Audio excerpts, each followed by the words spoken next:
All right, so now we're about to go live. So you like the ribs, right? Good secret spice. Yeah. So now we're about to show you something for the non-meat eaters, for the vegans, okay? This is a regular pineapple. At Geisler's right now, they're actually 99 cents per in Geisler's right now, right? I got two of them. Yeah, so we got the pineapple, we cored it. See there? We cored it. Rubbed down with the everything seasoning, which is on sale in there as well. And we're gonna smoke it, and then we're gonna slice it, and this is gonna be a pineapple burger. Everybody loves it, for my non-meat eaters, for the people who don't wanna have, have a little healthier summer. Boom, right there, right? So come on over. Do you have a restaurant?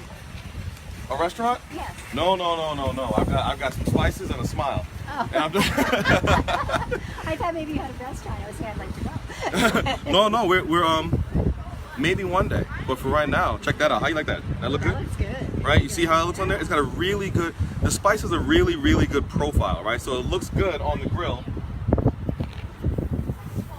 We're gonna let that sit, right? It's gonna smoke, right? And then we're gonna have some pineapple burgers later on. What do you think about that?